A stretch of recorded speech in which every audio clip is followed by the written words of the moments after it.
welcome back to this week's video.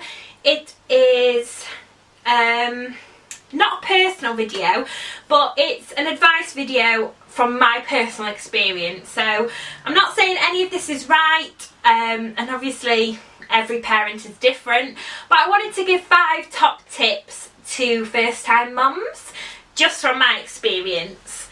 So tip number 1 is expect the worst. I went into it definitely expecting the worst because I'd been around a lot of babies previously.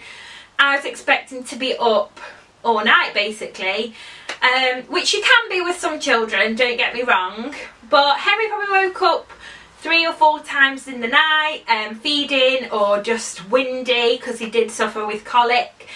But I never found that I was thinking, oh my god, this is so much more worse than I thought or anything like that. I did expect the worst, and I think if you expect the worst, you're pleasantly surprised when the worst doesn't happen. Whereas if you go in thinking, you know, you're gonna get 6 hours sleep, well, you're probably not. But if you do, then you're gonna be really happy about it. The second one is, don't be so hard on yourself. Like, I think we're all guilty of it. We all put so much pressure on ourselves to be perfect parents, perfect mums, to do everything completely right, to know what you're doing all of the time, and that isn't possible. When you're a first time mum, there are things you're not going to know. You're going to Google, you're going to ask advice. If people tell you things you don't like, you're going to get really defensive, which I've been guilty of doing a lot of times. But sit back, take everybody's advice. If you don't want to do that, that is fine, but thank everybody for their advice, take it on board. But as a mum, you do know best. You know your child better than anybody else, so if you've got a real gut feeling that something isn't right, it probably isn't. And, you know, give yourself a break. Don't be so hard on yourself. It's not good for you. You need to be confident and calm to keep your baby calm. Third thing is a personal thing. I went in thinking, yeah, I'm going to breastfeed, yeah, it's going to be great, everything's going to be fine.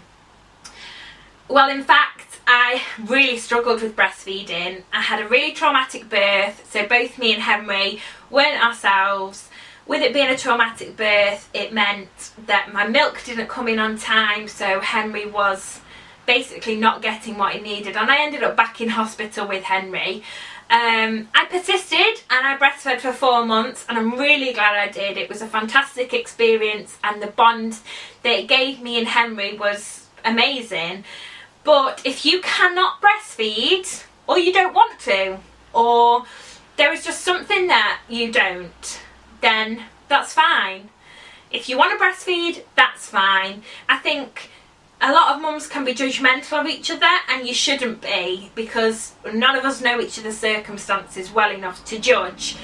But because I went in thinking I'm going to breastfeed, when Henry wasn't getting what he wanted, luckily my sister had gave me a small bottle of Aptamel, and when I was on the phone to the hospital they said, have you got any formula? I said, no, I haven't got anything, you know, no bottles, nothing. But luckily Mark said, yeah, you have. Kate gave you a small bottle. So I ran and got that and drip fed it into his mouth with my fingers, just until we could get into the hospital. So my advice for that would be, get a bottle, even if it's just one, a steriliser, because you'll need that anyway if you're expressing, and buy yourself, you can buy them into small first milk bottles, just buy yourself one. Because in case of emergency, in case you can't breastfeed, or in case you're struggling to breastfeed and you want to make sure your baby's getting everything that they need, make sure you've got one in. It won't hurt. It's about 85p, so if you don't use it, you don't use it. But for peace of mind, I was naive in thinking, you know, the baby would latch on and that would be it. But that wasn't the case for me.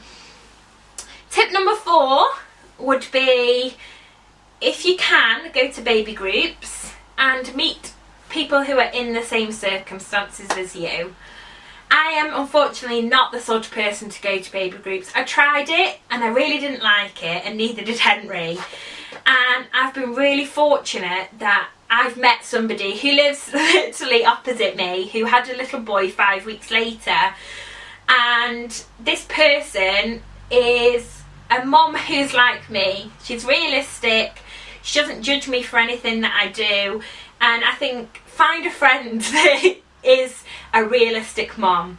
There's a lot of people out there that you'll meet and they'll put on this, everything's great, everyone, he sleeps 10 hours a night and everything's fine and we have no problems, but they go home and things aren't fine. They put up a pretense as they don't want to seem like there's a problem. Whereas there are some realistic mums that come and go, this is harder than I thought. I need some sleep, I need a break. And when you meet somebody who is a realistic mum, you find yourself thinking, oh, it's not just me. Being a mum is hard, and being a first time mum is even harder. So if you've got somebody in the same position as you, who you can ring and say, today I'm having a really down day, can we meet for a cup of tea? Who you can whinge and moan to, and who will make you feel better, it puts such a different spin on everything. And I'm so happy I met that person, because we do lots of things together now, and I know that Henry and George, her little boy, are going to grow up and be really great friends. And there's another girl on the road, she's really lovely, and she's got a little boy. And I think you should just try and make friends where you can. It's really important. And tip number 5, which is so easier said than done, is to try, where you can find the time, to spend time as a couple as well with your partner. Me and Mark, even if it's just 10 minutes while Henry's asleep, we turn the telly off, we get a cup of tea or a cup of coffee and we have a chat. At night time we make sure we sit together, we relax. I don't really tend to do work at night, so I can see Mark, I don't do the cleaning or anything. Try, because you do put a lot of pressure on each other, and tempers are short because you're tired, and you do tend to snap at each other or, you know, get cross when the babies won't stop crying in the night and you don't know what to do and, you know, you're upset.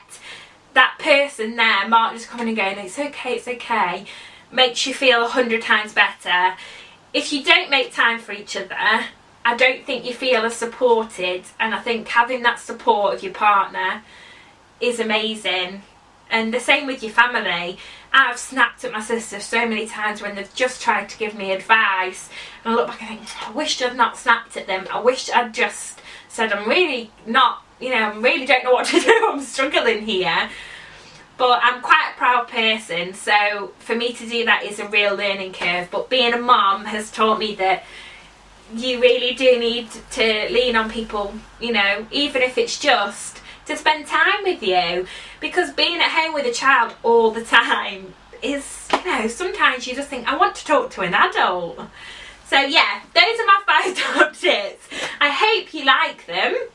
And you know, there is plenty more advice I could say, and I have wrote a blog post that will be going up soon with a few more hints and tips that I learned along the way, which some people may think I knew that already, and that is fine, but some people might not have family or relatives or friends who have had babies, so everything is completely new to them. So yeah, I hope you enjoyed it, and I'll see you again next week for a hair video, I think. Take care!